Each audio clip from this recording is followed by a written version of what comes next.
the HomeTech Podcast for Friday, January 14th. From Sarasota, Florida, I'm Seth Johnson, and welcome to the HomeTech Podcast, a podcast about all aspects of home technology and home automation. And it's some new music, which means it's a new show, right? New show. I'm calling this HomeTech Podcast 3.0, right? And, I guess the end of last year, I put a call out and said, hey, I'd like some help on the show. And, within hours, I edit the show pretty late at night. And I say pretty late at night. It probably gets published like 2 a.m. sometimes. And that's because I'm up to 2 a.m. pressing the publish button. Editing, this is labor of love. And literally the next morning, 2 people reached out to me within like minutes of each other. And said, hey, we'd love to help. And it's great. Longtime friends of the show and longtime acquaintances. I mean, I've met one of these people here at an ISE, and I'm so glad to have him on the show. I'm going to introduce him first, and then the next person, TJ Huddleston. TJ, welcome to the HomeTech Podcast as one of the co-hosts. Tell us a little bit about you, TJ, where you're from, what you're hoping to do here on the show. Yeah, absolutely. So I am based out of Powell, Ohio, just right outside Columbus, Ohio, and I own a technology services company that helps people with home automation, networking, security cameras, and pretty much everything technology in the house. And I have used a wide array of products from DIY to professional, and I just like new technology. So this is a natural fit for somebody who's always playing with technology. Absolutely. That's one of the things I like about you, TJ. You're always like in you have you're a hands-on guy. Like you're always in the mix between and now you're like you've literally just like on within the show's lifetime, and I would say within the last year or two, you've started your own business. Like you've been talking about this for a long time, and now you're starting things up. I think it's been kind of like one of those labor of love things from like you've been doing on the side, like side gig stuff, and now you've officially like turned the key over, like and the car is cranking up right now, and you're ready to drive. Yeah, like absolutely. You have a van. That's what I'm talking about. You have a van, so you're official now. Yeah, and actually, just like you were saying, I was part-time. I was working, a full-time job, and I was working, my company full-time for the past 2 years. And actually, on December 31st of 2021, I quit my other job and I took my company full-time. So, we've got a van now, and, we're working on getting some partnerships with some good brands and all that kind of fun stuff. So awesome. Well, congratulations. And now you're part of the great resignation generation, I guess. That makes you one of them. So good job. And then the second person, and I really don't remember what order the emails came in so fast, but the next person who I had actually, thought of in the past, and I think may have been on the show in the past. Yeah. Okay. Friend of the show, longtime friend of the show, Gavin Campbell. Gavin, welcome to the show. Thank you very much. Like you said, I'm a longtime listener of the show. I always have virtual conversations whenever I'm listening to the show. I've always been yelling at you guys or trying to talk to you guys, but I'm glad I could be here and contribute now. And, my history, I dabble in the smart home stuff. I've been doing it for a number of years, and I do a little bit more than dabbling. Like I get down and dirty in the weeds. I write my own drivers, write my own apps, really dig into the devices and stuff. And hopefully I can bring some of that to the show. Yeah. And specifically, you're not a this isn't like your day job. You're not a professional. You're in the, I would say, a professional DIYer, right? Exactly. But you're on the, you're in the weeds when it comes to DIY product. And that's one of the things that when I thought of, like, I'm kind of more interested in DIY and what's going on there. There's a lot of movement going on, as we'll probably talk about in this show. But I don't know too much about it. There are brands that you and Greg in the chat talk about all the time. And I have no idea what you're talking about. I'm like, who? Are you speaking English? No, you can't be. And it's, some company I've never heard of, but should have, because every DIYer out there knows about this product. So I think you're a great addition to the show in that respect. Kind of like contrasting my experience and what will be TJ's experience. Because TJ, you're actually kind of moving from mostly DIY information kind of thing. I think you were an integrator in the past. Like you have some experience. Yeah, definitely with like Crestron and RTI and stuff. My own company, I've always done DIY stuff. Right. So you're kind of moving from DIY into more of the professional space. You'll be seeing the transition that DIY is going through right now, but also looking at it through the lens of like, you have access to product that you can fully customize and do kind of whatever you want with it. So I think this like partnership here is going to be really cool moving forward. And we're all going to have our own interesting perspective to bring forward as we move through the next couple of years. I guess I don't know how long can we make this thing last. This has been a fun show, and like I said, HomeTech 3.0. Like this is the beginning of the streak. So yeah, exactly. we're one of one right now. One of one, yeah. It's pretty good. 100% at this point, so it's pretty good. But with that, I know we've had some couple of ideas that we've kind of been discussing over the last week about things to bring to the show. That you guys had some great ideas. And one of the things, Gavin, I'll let you speak to this. And actually, TJ too. You both, I think I talked to you both separately, and you both had the same exact idea, and that's to bring back this technology showcase, what I called the project, because I didn't have any idea what to call it. Jason and I kind of went back and forth, and we're like, let's just call it the project. But basically a technology showcase, like have people, come forward with ideas and projects and things that they're doing and show off what they're doing right now in their house. Gavin, why don't you tell me kind of like what you're thinking about that?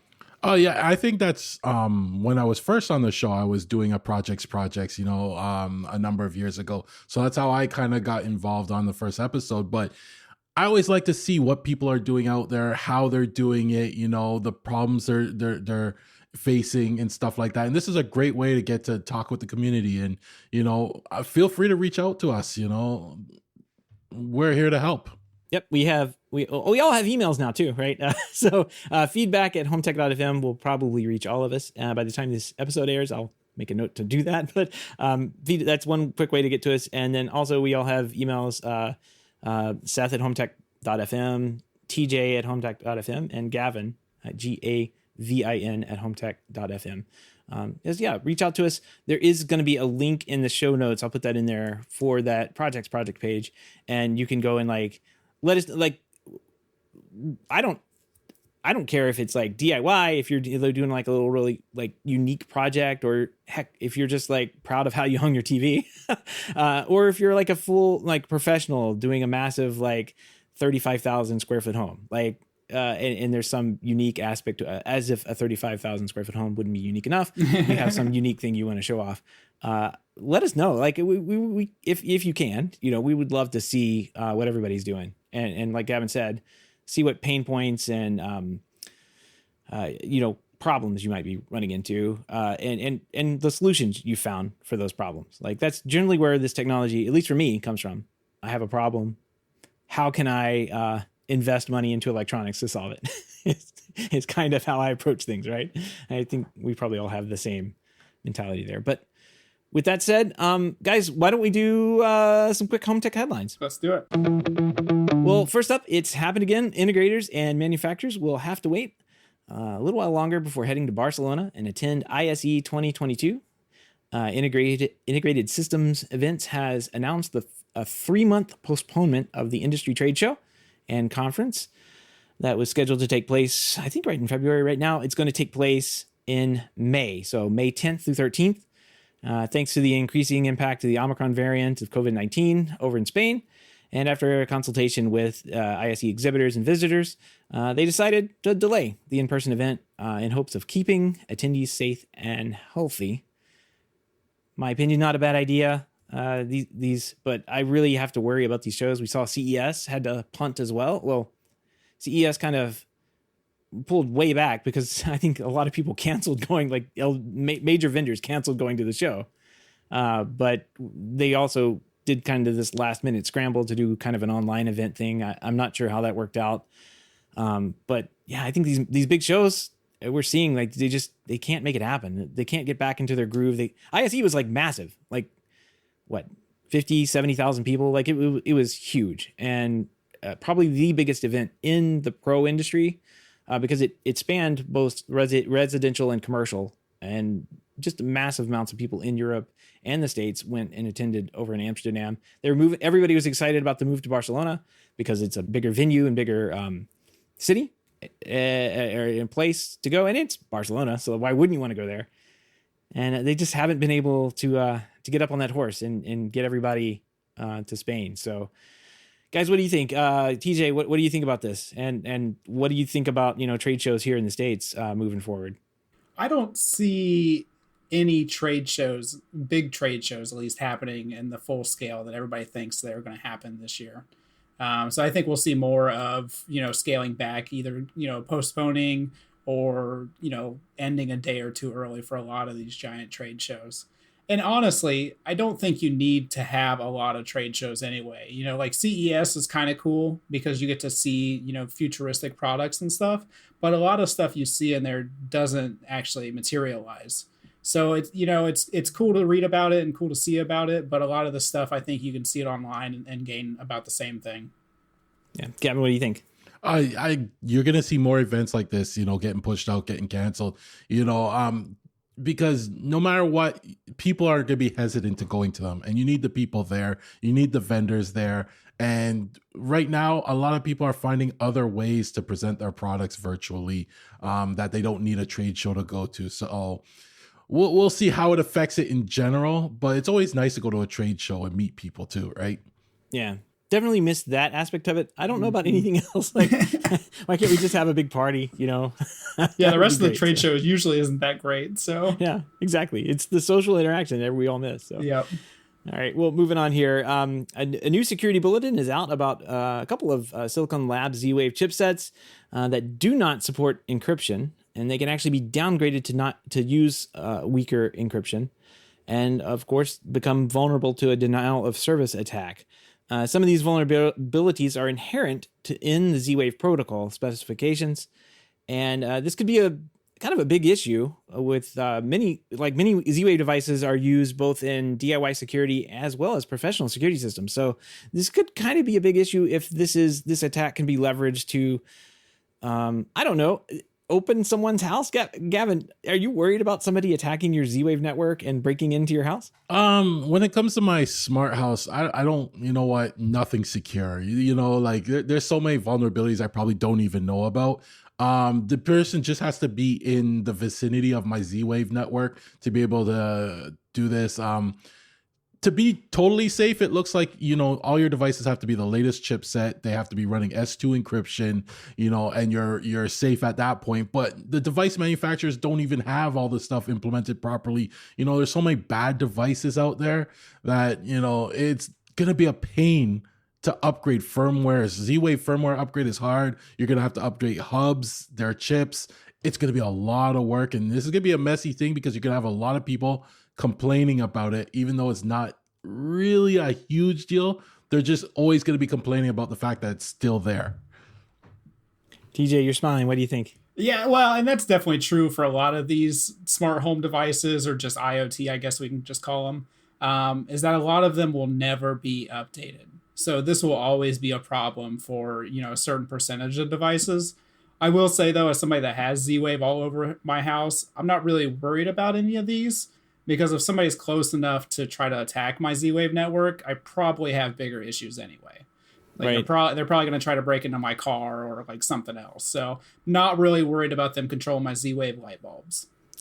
Well, it's funny you mentioned your car. This kind of reminds me of some things that you see happening to cars and SUVs right now, where you're able to basically hijack or repeat or just overload the little key fob thing and unlock a car, break into it. And these are professionals doing this stuff that are able to steal cars and bring them to chop shops and everything.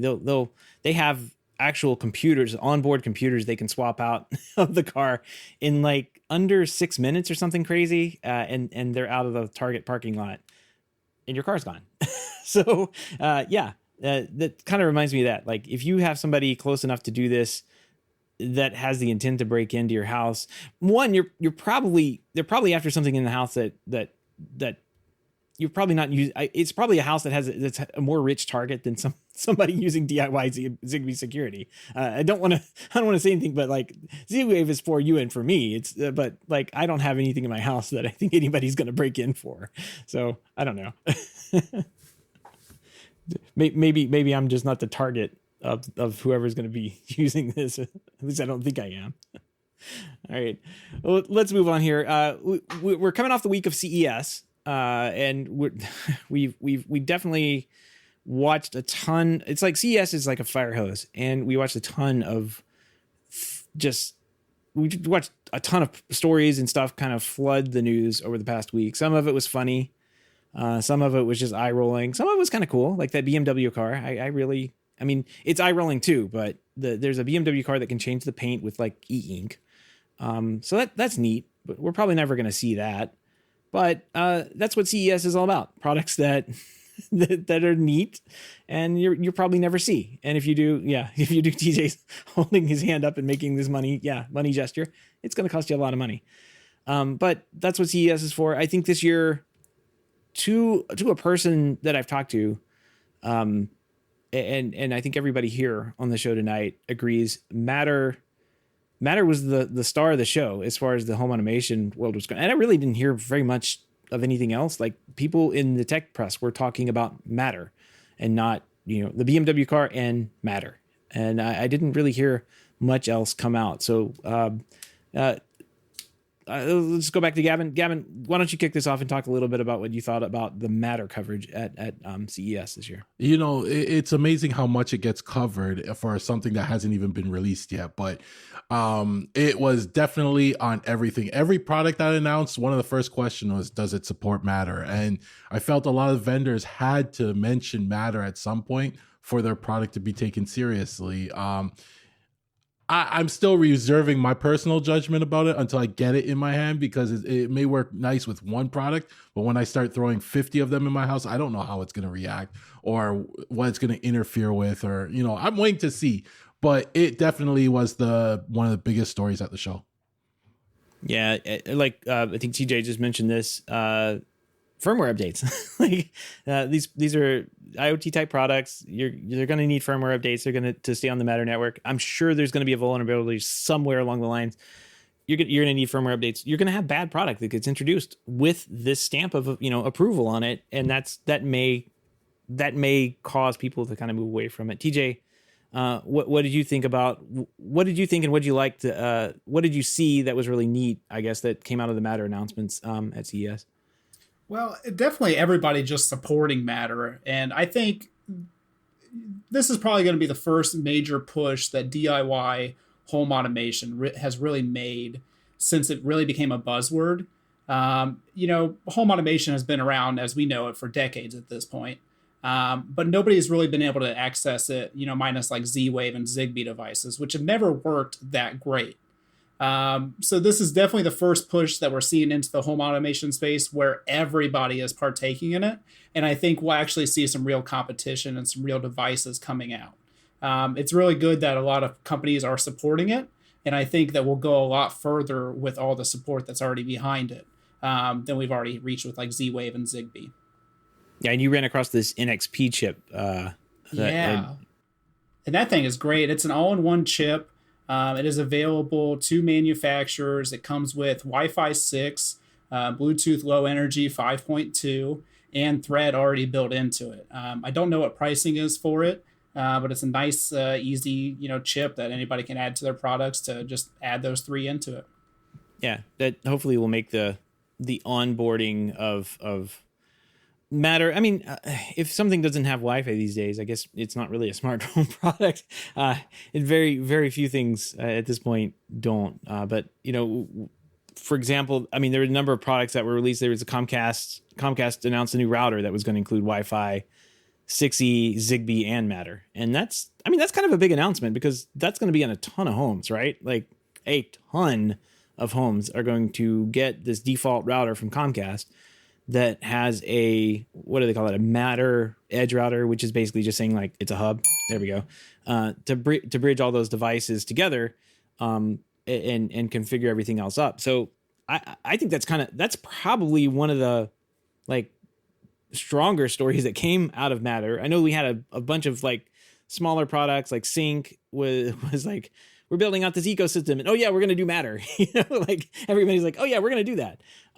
But to me, like having a company like Comcast throw their hat in the ring there, that's pretty big, because that's a device that ends up in a lot of people's homes, and whether they know it or not, or whether Comcast advertises it or puts it on their bill or something, that they can sign up and put a smart switch or something inside their house, a Matter compatible smart switch in their house, and maybe they pay $5 extra a month for that feature.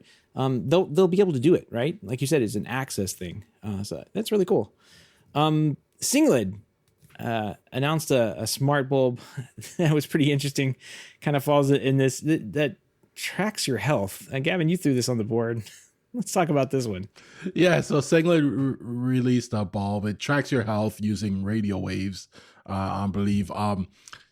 It makes me wonder, like, do we want this? Is this something we really want? I can see a niche market for it, because they say people that live alone, elderly, it could track movement and, you can monitor them or something like that. But, you can also just give your grandmother a call and make sure everything's okay every now and then too, right? My mom never forgets to remind me that I haven't called her today, Right. So, I don't know. It's a nice product. Singlid makes some nice products though. I have to admit, as a company, I have a few of their bulbs in the basement. They're just Zigbee bulbs, but they work great. Never given me any problems, and I like the products that they put out. Nice. Yeah, they also announced alongside this, it's some Wi-Fi string lights. They were $89.90 per strip.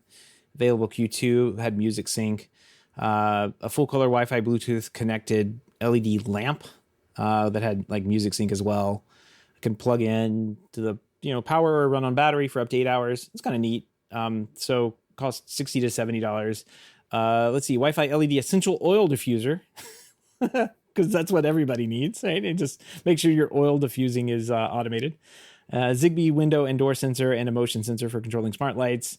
It sounds like, one more thing, Bluetooth mesh LED recessed ceiling lights. No pricing or availability announced on that. That's actually kind of cool. Recessed ceiling lights are everywhere, and if you wanted to put smart bulbs in your ceiling, some of the bulbs like you see don't make sense, but if the recessed lights do. But it sounds like by reading all that and this health monitoring light thing that they're offering, it sounds like they're just trying to make an ecosystem play as well. The health technology stuff is pretty interesting to me. I think when you pair, like the light bulb, that can see your sleeping patterns and everything with like a smart diffuser, they're starting to build that ecosystem to where everything can tie into each other. And, I don't know how much of it actually is true with technology and health, but there's got to be some kind of benefits out there when you do a lot of this stuff. And I find that's the important part, is that it's got to tie into each other, right? All these people making different products, they don't like to work together as much, but once they start tying in together, they can share data and do some useful things. Right. Like if I'm asleep, turn on my essential oil diffuser, make sure it smells good when I wake up. Yeah. Perfect. Another company that announced a bunch of products, and it was Sync as well. It was previously owned by, I guess it's still GE Sync is the name because they have the brand, but Savant ended up buying them a couple of years ago. I'm not too sure. It's a Savant company. So it kind of makes its rounds in our trade press, but they have announced a bunch of new smart bulbs, a thermostat, 2K camera, and have committed to integrating with Matter. So that's interesting. I mean, you can see that there's definitely a march towards getting all these. It seems like everybody knows there's a play this year, right? Let's get all these products out. We're going to put the Matter sticker on it. It's going to sell because everybody's excited about Matter, it seems. And hopefully we'll get some good products out of this. Matter's the new blockchain. Oh my gosh. Well, thanks for the transition. We're going to skip down to this one. So yeah, speaking of blockchain, and this is the most absurd thing, we're going to move to TV tech now, but LG, Samsung, and I guess Netgear also they all announced integration with for NFTs to let I don't know, it lets gullible average consumers exchange real money for bits and bytes. I just don't I'm not a fan of this NFT thing, but I get what they're trying to do. They're trying to sell digital artwork, and one of the ways you can do that, I guess, is to sell it on this NFT blockchain thing where the transaction can be verified and whatever. So if you want a painting to appear on your Samsung or LG TV or Netgear, picture frame, and you want to be the owner of that digital artwork, well, you have 3 options now. It looks like. Wow, I don't know. This grift market is not for me. I've talked to many people about this, especially over in our chat, the hub, and I'm not a fan. I'm not a fan of the blockchain. Well, I think what I think is great about this invention is that I can wait and I can watch somebody hack my NFTs and take them away from me and just watch them disappear on the screen, you know? And doing my NFT research, I ran across a site where you can get a copy of all the NFTs you want. Right? So I'm just not getting this NFT thing. I don't see it as something for me, but I can see what they're trying to do if you can display it on your TV and nobody else can, maybe. Or you can be proved to be the owner. Like artwork in general is kind of tricky in and of itself. Like if you are the owner of a piece of art, a signed piece of art, it can be duplicated. I mean, there's people that paint really well that can mimic artwork and repaint paintings and sell them and say they're real. And the art community has a real tough time determining what is a forgery or not. And NFT is kind of a way around that for digital. I mean, digital is easy, just copy paste and you've copied the artwork. But for what NFT is trying to do, they're trying to basically say, this is unique. And here's a stamp saying it's unique. And that stamp basically goes out everywhere. And you can, with math, verify that it is unique. And that's okay, I guess. Maybe it's good for somebody. It doesn't seem to be very good for me, but that was kind of, I guess, shocking to me for TV tech this year. I was not expecting NFT TVs, but here we are. What I was expecting was OLED TVs or something, but it looks like we are getting QD OLED now. What is this? What is this, Gavin? QD OLED. QD stands for quantum dot. And, you know, I was paying close attention to this space because I'm in the market for a TV this year. I was given permission to get one this year. So, woo-hoo! Yeah, but I was also given a budget. So that kind of restricts a lot of things, right? Well, let's just stop talking about this now. Yeah. So the QD is probably not something I'm going to be getting, but quantum dot organic light emitting diodes is what it stands for. It's just a newer technology where, you know, you can get, I'll give you a high level view of this, but basically they're using like blue-black backlight and then using like quantum dots to change the color of that to present it to the user. And it's smaller dots, better images. They need less layers in the TV. So in essence, they can make thinner TVs, which is always a good thing too, right? And there's virtually no energy loss because of how it's done. So you can get brighter pictures. The technology just sounds good. It also sounds really expensive. We don't know the price yet. We will find out this year. Sony was the first to announce, I think, but others are following behind. Yeah, it looks like Sony's going to have a 55 and 65, just a 55 and 65 inch TV. Samsung announced that they're going to have a 65 inch TV. And I guess Alienware, so Alienware is for gamers, I suppose, is going to have a curved 34 inch TV as well. So sure, that's going to be $1,000 at least. just for the name Alienware. Just for the right? Alienware name. Holy cow. Yeah. So no pricing on any of this, like you said. But you know, that saying that Jason was so good, the rising tide raises all ships. What's good about that with that rising tide is it actually drowns out everything in the bottom of the ocean there, and that's the stuff you and I can afford. Yeah. We need the stuff that just gets washed out with the tide. That's what we're looking to buy. It's crazy. Now you could buy a 4K TV for, $300-400. Yeah. So it's definitely gotten way cheaper for everybody, which is good. Yeah, and those 4K TVs that are out now, even just kind of scrolling through Target and whatnot through the holidays, even the higher end ish 4K TVs that are out there, the picture's not that bad now. Like it's certainly not caught up to something like an OLED from Sony. I mean, you can definitely go through to the experience centers like in Best Buy. I think I forget what they're called. It starts with an M, Magnolia stores, and see the difference between and some people can't, some people can. I get it. But to me, there's a visual difference between an OLED TV and the Sharp Insignia TV sitting around the corner from it. Absolutely. So, but for some people, and even in some applications, like I would love to have a big TV in my garage right over there on that wall. I'm probably not going to get it, but if I did, I wouldn't buy a 65 or 75 inch OLED TV. I'd buy some kind of like large 4K LED TV to put up on the wall there.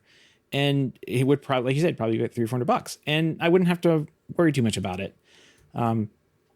It would probably be just fine enough. But if you're looking for that cinematic experience, and the best picture, the Sony LG TVs are, and even the Samsung, I think Samsung's still doing the quantum dot thing up until now, but still, beautiful looking pictures on those. So it's nice to see. And like you said, the price has definitely come down. So kind of staying in the house, but kind of moving around a little bit and kind of staying with kind of larger appliances in Best Buy. Samsung also announced a dedicated smart home dashboard. It's called the Samsung Home Hub. So I guess I got to do that, right? It's been a long time since we rang a bell for a hub. Not many hubs these days. No. I guess this is the Samsung Galaxy Home that we've always wanted. Like, what happened to that thing? The little Bixby thing with the cauldron pot thing that looked weird. Like, they never released it. I'm so sad. It's like 3 years ago they announced the thing. Never came out.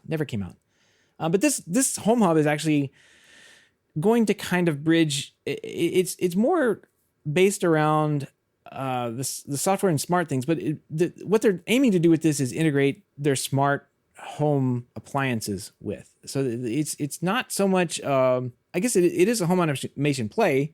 Looks like it'll connect with everything that smart things could possibly connect to. But it also looks like what they're trying to do is bridge in appliances with this, because Samsung has a large appliance business alongside, Samsung TVs. It's a very large company, and I'm sure the smart refrigerator team didn't want to be left behind. The QD OLED TV and Matter News. They wanted to be part of that conversation this year. And the thing about this smart home dashboard, it looks really good. Like it looks like something Apple would have made, actually. It's got a little docking station. You can pick it up, walk around with it. The interface is nice and clean. So it's interesting to see where they're going to go with this. But it's got Bixby, I think, built in. That's their voice assistant of choice. How that will compare against like the A-Lady or Google or, like even Siri. We'll see how that plays out. And I don't see anything if you can actually mount it on the wall. But if you could, I'm sure that would make a lot of people happy. Yeah, I don't know how.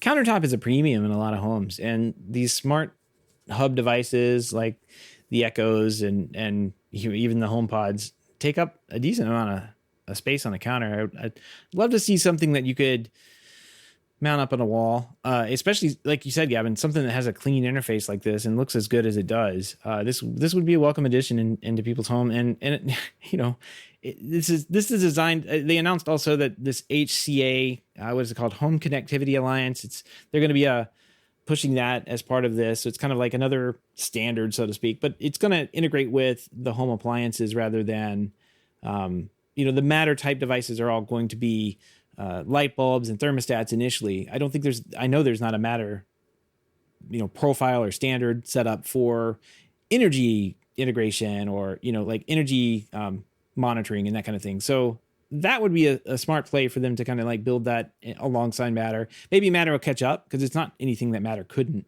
do one day. And they'll just be able to flip a switch and make their products Matter compatible. Who knows? But it seems like a pretty good play here. And speaking of appliances, Moen has introduced a hands-free smart kitchen faucet, which is if you've ever wanted to use a public bathroom in your kitchen, this you can relive that experience in your kitchen. Interesting, I guess. It's voice controlled though. You can tell it to turn on the hot water, turn on the cold water, and of course there's like the standard like wave your hand in front of it type thing, motion control thing that turns on and off the water. So, but there doesn't exist to be on this one is the handle that you would traditionally reach up and turn. You can order the handle. You can order one with the handle though too. I believe they said you have an option. For $700, it doesn't come with a handle. I feel like it should, you know. Well, there is. I think they already had a model that existed with the handle, but that's they've had that on the market for a while. But the new one here, Sans handle is what they were pushing or pushing out over CES. And I don't know. I guess it's an idea, but I don't know. I'd hate to yell into the air to turn on hot water to wash some dishes. That seems kind of wild. It seems like a handle would be a good idea. Yeah, this just feels like one of those products that are trying to find a solution or find a problem to fix that we don't really have. It's not the first time. The last time they also had one, I think from last year or 2 years ago, where it's all voice controlled. It had a handle. They're just adding the hands-free control now. And I personally just like that's one of the things I don't really care to make smart is my tap. I'm happy with how it works. I just walk up and I know where to put the handle and how hot it's going to be. Right. It's tactile control. We love tactile control. Could you imagine if your water stopped working because you didn't do the firmware update? or I mean, kind of the same thing. Like, how do you turn if there's no power to the house? I'm sure they have a workaround for it, but like, how do you turn your water on? Like, and I don't see anything with Matter, so if it doesn't have Matter support, it's already garbage. Yeah, we'll throw it away. Yeah, it's already outdated. I'm not paying $700 for that. Yeah, Matter or GTFO, as they say. All right, let's move on here and move on to something that is going to have HomeKit support. Schlage unveiled a smart lock that's going to have HomeKit, and the big news was home keys. So you can put your key right into your home. You walk up to your house, tap your phone onto the keypad that's on the front door, and just like you use Apple Pay at the store, your door unlocks. Kind of cool. Kind of a cool idea. Is this the first and only information about HomeKit that we saw at CES this year? I think I didn't see much about HomeKit this year. I'm pretty sure that's because it's one of those things like doesn't really matter too much. We're all talking about Matter. It's already outdated. Yeah. Well, I mean, HomeKit runs in Matter devices run in HomeKit. It's kind of like the same thing at this point. And there are products that announced HomeKit support 3 years ago that still haven't come out with it today. So ring. Oh man. Yeah, that's I mean, HomeKit's just like HomeKit's an application like layer. So it's kind of bad branding on Apple's part. To push stuff out that's HomeKit compatible. That's why I think they're probably going to start moving away from that moniker and saying that, it has Matter support, but through HomeKit is how they are doing the wallet integration. So you just basically walk up, double click your phone or watch or whatever, and tap it right on the door, and it will unlock your door. And that's just kind of cool. And that's a good point. There is like with the new products, if they want to do wallet integration, do they have to be HomeKit and Matter compatible? Or is HomeKit going to pull in the Matter devices?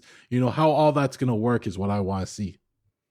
Yeah, it's going to get confusing, I think, because the HomeKit feature of Home Keys is HomeKit exclusive. But the Schlage lock may have that feature, but also be Matter compatible. So yeah, that's going to be kind of, they're going to have two stickers, I think. There's going to be so many stickers on these things. There's going to be so many labels. Like it does this, and this. And that's going to be the confusing part. But I think overall, this is a cool idea. Apple wants to bring this to cars too. So you just bring your phone in the car and eventually, and your ID too. Eventually you don't have to have anything but your phone to walk around. And I think that's what Apple wants. They're going after your wallet in any way they can. And well, literally, yeah, they're going after your wallet. there's a lot of places I still can't use Apple Pay, so I'm hoping that this really takes off so I can stop carrying my wallet around. But I'm kind of pessimistic about it. I rarely come across a non-Apple Pay place these days. Like it's at least in Florida here pretty ubiquitous. I mean, I'm surprised when I go to some places and I'm like, can I tap? And they're like, yeah, here you go. I mean, it's kind of wild. Speaking of security, we have Arlo introducing a DIY home security system. They're going to try and go up against the big guys, Ring and SimpliSafe. That's a pretty interesting play. It actually, I mean, it doesn't look terrible. It's like a little keypad thing you set on a desk somewhere and some sensors. I don't know. TJ, what do you think about this one? I haven't seen pricing for it, but somebody must be offering a really good deal for all these tech companies to do alarm monitoring. I think Ring is something like $5 a month. And it's crazy because I offer alarm.com services, and my cost is like way above $5 still. So it's pretty crazy that they're able to offer this. I think it's a good thing in the grand scheme of things because alarms have been pretty stagnant for a while. So any competition that happens, pro alarms especially, like we have ancient technology on the pro side, and I'm like, I have a 2 gig panel, and that is like one of the more advanced ish looking systems, and it looks like a decade old now. And I'm at the point it doesn't integrate with anything. I'm ready it has Z-Wave in it, so I have some Z-Wave locks, but I can pull that out, put Ring in or something like this in a heartbeat and really not miss it. You know, if it's doing professional monitoring for less than what I'm paying now, kind of a cool idea. Gavin, these Arlos, they're one of the products they released is a multi-sensor that can perform 8 separate functions, including detecting motion, water leaks, smoke alarms, and of course door contact, like opening and closing the door. That seems kind of useful. I mean, it's like an all-in-one sensor. I'm sure it costs more than a regular sensor, but they just loaded this thing down with sensors for this system. It's kind of cool. That is kind of cool, but my only thought is, first of all, you're going to have a bunch of these sensors around for a true security system, right? You're going to need a bunch of these. And then they're all wireless sensors, right? You're going to be replacing batteries constantly on these things, you know? And that's not something I want to get into when it comes to my alarm system, really. I like it to be hardwired. Just because you don't want battery to die and all of a sudden that window didn't trigger for whatever reason. I will defend wireless alarm contacts for 2 reasons. The batteries last a couple of years, and it's kind of like better than a smoke detector, you know. But the biggest feature about wireless contacts that I do like is that they're monitored.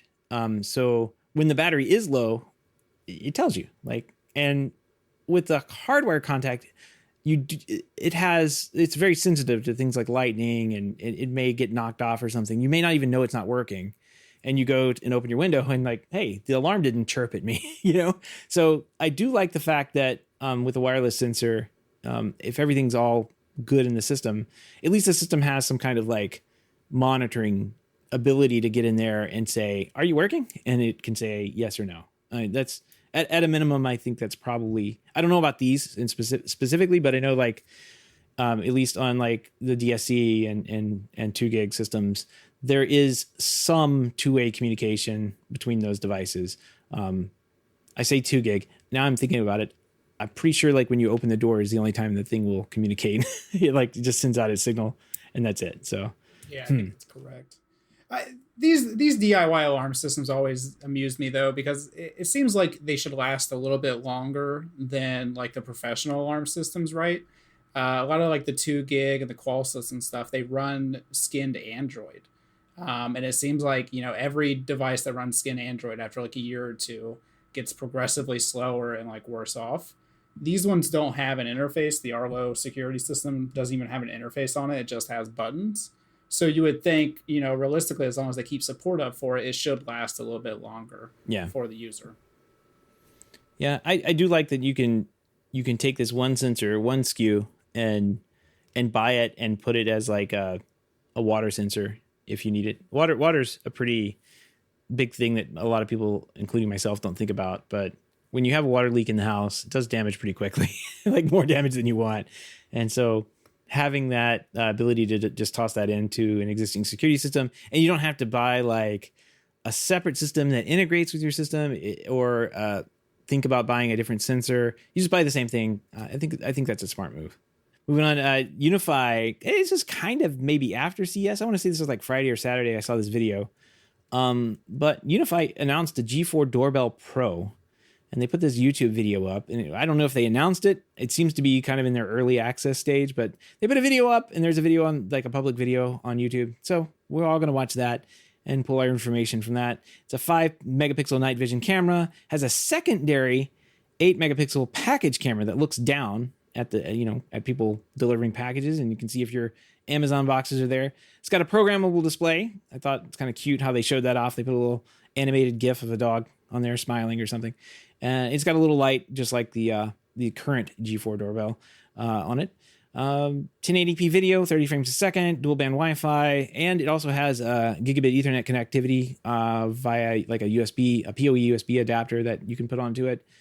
All in all, I really think, integrated with the Unify system, this is a pretty good product, and not like a huge upgrade from the G4 doorbell, but I don't know, that camera package really has me eyeballing this thing, because my doorbell sees straight out, and the packages do get delivered below the viewfinder. So having that extra camera might be pretty good.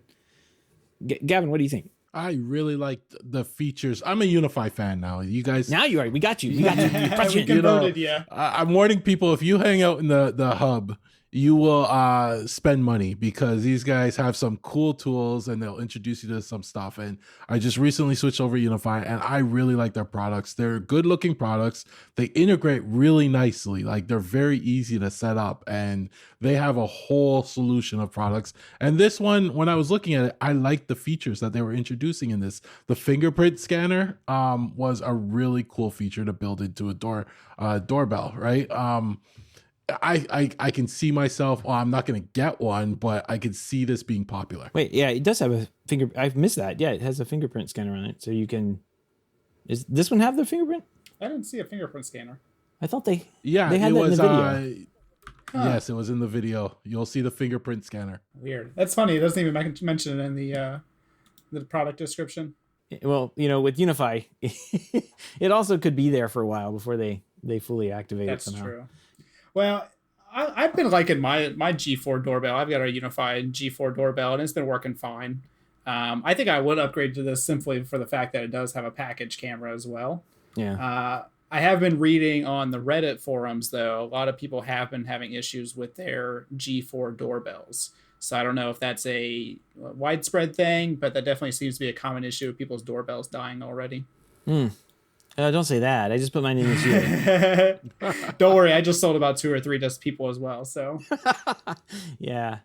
I mean, that's how Unify goes, though. Like, it's just barely expensive to complain about it, but then you're like, well, I didn't pay like $1,500 for this doorbell, so I'm coming from like the pro side, where our doorbells do cost that much for something that looks like it should be installed in an apartment complex in East Berlin. Like, they're horrible looking, but like, this looks pretty good. The Ring stuff has come out over the past couple of years. It's really competitively priced. This kind of integrates at a higher level, I think, than the Ring stuff, because it's all local video management. And you don't have to, there's like no subscription costs. Like, if you have the Unify, I guess you have a hard drive machine. So you have the Dream Machine or the Cloud Key Gen 2, or maybe even their NVR that they have out now with a hard drive in it. You could use this as like a security camera system. So that it kind of requires that. I guess I'm trying to get to the point where saying, like, whatever this costs, it's going to be that, plus you're going to need this other device to record and get the remote access and all that stuff. But once you do that, you're good to go. Yeah, it's at least $200 for the Cloud Key Gen 2, I think. So I mean, like, for example, this doorbell that just came out, the G4 Doorbell Pro, it's only early access, so you have to have a Ubiquiti account, and you have to have early access. So you're talking $300 plus $200 at least, and then a hard drive on top of that. So you're in at $500-600. Yeah, and you put that up against like something like just a Ring, like the basic Ring doorbells are like $50. Yeah, they're below $100 now. Yeah, it's crazy. It's crazy.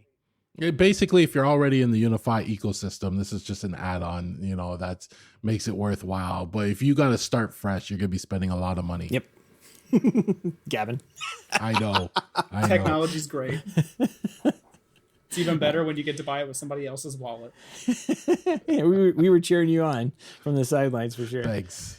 All right. Well, it can't be CES without talking about the most absurd product on that we saw. And I think it was either last year or the year before, we talked about this motorized dog door that was like $3,000. And you guys were joking with me. We were talking earlier, and you guys were joking, and I kind of made that joke, and you're like, "Oh, they just upped the ante this year," and they did. They made a full-sized human door with a fully integrated power.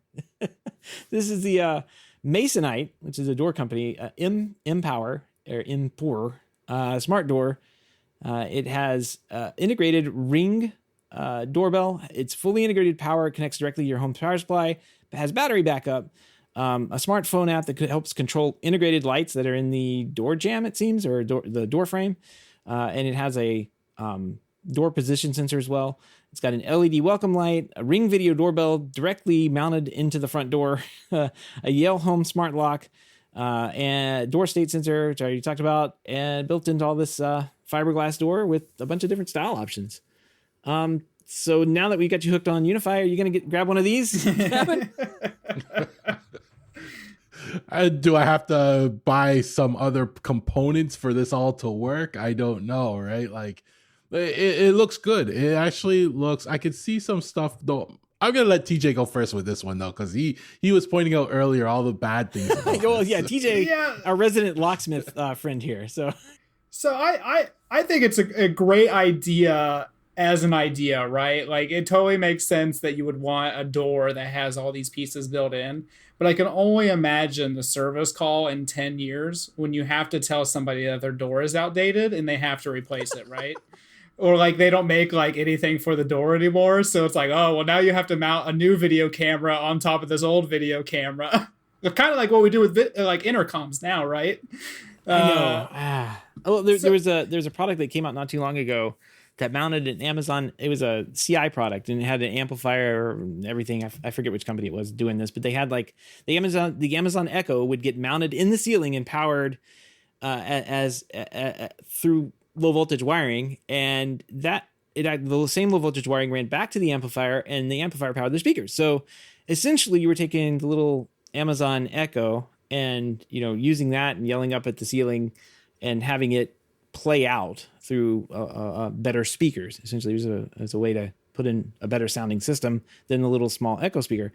But over time, those like the Amazon Echo dropped the speaker out. So like now what do you do?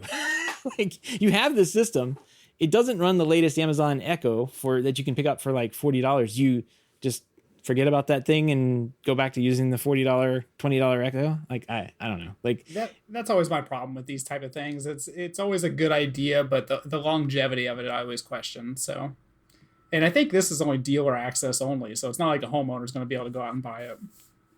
And thinking of bigger picture though, I kind of like the tech behind this, having power run to your door. I would hope for one day, for a DIY person, we can get something where power's in our door, powers our smart lock, so I never have to replace or worry about batteries again. That would be really nice. Yeah, there's a lot of smart ideas here. That's kind of what they're saying. This has like some kind of patented UL approved technology to bring power into the door. To me, it can't be like high voltage mains line that runs into the door. It's got to be some kind of low voltage power supply. We were talking about this before, but battery backup. Yeah, with a battery backup, right? It's just that can run off to the side and has a panel. It's kind of like a security panel, just up in a closet somewhere. Nobody pays attention to it. In the commercial environment, they'll either do 12 or 24 volt AC. So it's, you don't have to have a license to install it depending on where you are, or you might have to have a low voltage license. But they're relatively easy to install, and they're easy to retrofit as well, as long as you have access to get the wires to the door frame. They make like a boring kit for doors and everything like that. So it's already possible on the commercial side. It's just a matter of bringing it to the residential side and making it happen. Yeah, I did. My favorite part of this are the lights actually in the door. I guess it's the door frame that contains the lights. That was a really cool feature. Even if I didn't have a smart door with the embedded Ring video doorbell thing in it, which just looks kind of weird being there rather than on the wall next to the door. I don't know. Having the light that kind of like shine down over the path. There's one that was like a toe kick light, so you could see down by your feet. And there's actually a little light kind of at the keyhole to shine some light at the keyhole if you needed to unlock your door with a key rather than using the phone or the keypad there. So really, overall, like for door technology, we don't talk about door technology very much. It hasn't changed in quite a while. I think it's a good, like Gavin was saying, it's a good progression. There's some good ideas here. But what I don't like is seeing like the embedded Ring doorbell. Like you're going to have to change that door core out one day because Ring's not going to make a doorbell that size anymore. They're going to change their form factors. That'll be it. And it is not easy to change a door and a frame out. I'll tell you that. No, not at all. Or cheap. All right, well that's going to wrap up our conversations on CES. All the links will be in the show notes tonight. All the links of all the products and everything that we talked about, we have in the show notes tonight. It's over at HomeTech.fm/371. And while you're there, don't forget to check out. Sometimes we have a live stream. I don't know when that's going to happen. We may be a couple more weeks on that, but we'll see what happens. We'll see what happens as we get more comfortable working through the show here, and see if we can integrate an audience in a little bit in the future. With that, pick of the week, almost as absurd as the Empower Smart Door. Guys, found a smart 2x4. I think this is like one of the craziest things I think I've ever seen. It's just like if I saw this hanging in somebody's house, I would judge them so hard, right? Why do you have a 2x4 hanging on your wall? Oh, it lights up. That's cool, I guess. All right. So what we're talking about is the MUI, M-U-I. It's a wooden touch panel display that serves as a smart home control hub. It's got, like TJ alluded to, some lights and inside of it, so it kind of can make a custom display looking thing. It's got speakers. I think it integrates with the Amazon Alexa system as well, but it is a piece of wood that sits on your wall and lights up. I'm looking at this picture and I'm like, that's not my house. I have a 5-year-old. That's not my house. Is it Matter compatible? That's what I want to know. Oh yeah, right. Because if it doesn't, we're out of here. But yeah, it's interesting. It's got some applications you can put on it. I have something very similar to this. It's the LaMetric display that I set on my desk here. Yes. It's primarily just got the time on it, but we use it for work to like track sales, and it's kind of fun to watch. And we play with it every year and kind of change the icons and stuff out on it. And LaMetric actually came out with a Sky that a couple of us bought at work because we liked the little display, but the Sky is like this huge version of it. And it's been like 3 years and they have never shipped this like $600 thing that I bought. So one of these days I'll get that. But this has events. It's got integration with your calendar. It's got weather. It's got a night mode where you can kind of turn off the screen. And it also has like kind of a touch interface for controlling a couple of lights, scenes, and that kind of thing. A good idea, it's a 2x4. So I don't know if that's going to be too appealing. Gavin, are you going to get one of these as well? It doesn't fit my decor. Like when I see all the pictures, it just looks like somebody bolted a 2x4 to the wall. Right? Like seriously, when it's off, it just looks like when I was looking at the demo video, the guy was making a coffee and his 2x4 was sitting on the counter next to him. And it looks so out of place. How it was like, that just doesn't look right. So I don't think I would probably be getting one of these. I'll wait for the competition if they come out with a 2x6 because we need more screen real estate. Yeah, they have two different colors, materials. They have a natural wood and a dark wood. So maybe more stain colors they could come out with and could better match more decor. Interesting idea. It looks neat. It looks clean. Like if I look at my Lumetric and I look at this, like, okay, like if that was on there, that would really look kind of neat, but it does look like a 2x4. I don't know. I'm just thankful that you can have multiple in the same house. Well, you could build a house out of these. Did you know that? Oh, that's cool. An expensive house. What are they, like $600 each? I don't know. I didn't see any pricing. I was kind of scanning their website. Kickstarter for it. I don't think they're actually selling them. All right. Well, there you go. Smart 2x4s, their thing. And it looks like you can go view this at 2 locations in the entire world. It says, where can I see and try the movie boards? The movie boards are available in the Tokyo area and also in the Osaka area. So if you happen to be in Japan, in Tokyo or Osaka, there's a couple places you can go to check them out. If you have any feedback, questions, comments, picks of the week, or ideas for the show, give us a shout. Email address is feedback@HomeTech.fm, or you can visit HomeTech.fm/feedback and fill out the online form. We want to give a big thank you to everyone who supports the show, and especially those who are able to financially support the show through our Patreon page. If you don't know about the Patreon page, head on over to HomeTech.fm/support to learn how you can support HomeTech for as little as $1 a month. Any pledge over $5 a month gets you a big shout out on the show, but every pledge gets you an invite to the Slack chat, the hub, where you and other supporters of the show can gather and learn how you can spend money on smart home products like Gavin. Yeah, no problem. If you want to help out the show but can't support financially, totally understand.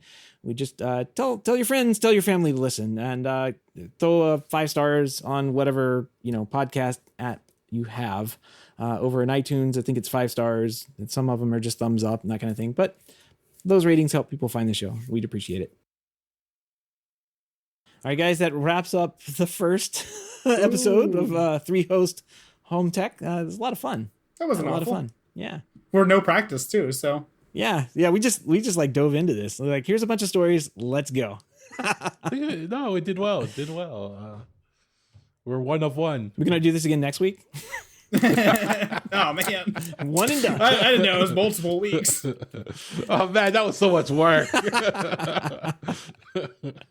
Well, yeah, it was great having you guys. Hopefully we can all get together. Definitely we'll be getting together next week. And this has been great. I'm so excited about where the show is going to head now and what all 3 of us are going to be able to put together and do with our collective minds, and it just kind of move the show forward from where it is. Like, it's in a good spot now. I think we can all kind of work together and make it a little bit better. No, I'm looking forward to. I have a lot of ideas. Just listeners, if you have questions or anything, feel free to shoot them. We'll have you on the show. We'll talk about it. We'll see what your current challenges are, or we'll answer your question live on the show. Just send us feedback at HomeTech.fm. Yep. And well, with that, guys, want to wish everybody have a happy weekend. Any big plans for the weekend, TJ? I'm starting a project on Friday. We're going to be redoing somebody's whole house audio and installing a couple of TVs and stuff. So that's what I will be spending my weekend doing. Oh man. Oh, it's rookie mistake. You don't nothing install better than on work. Friday. Don't install on Friday. It's the rule number 1. I wouldn't if they weren't moving here from a different state and they were trying to get everything done before the painters got done. Usually I don't do anything on Fridays though. So well, what about you, Gavin? Anything big going on? A few movies I want to watch, get caught up on, but nothing really. Up here in Canada, we're kind of in like a lockdown, not lockdown, but you don't really want to go anywhere. Restaurants are closed, so everybody out there, just be safe. Yeah, definitely. I've got my. I think I've been talking about this for like a couple weeks now.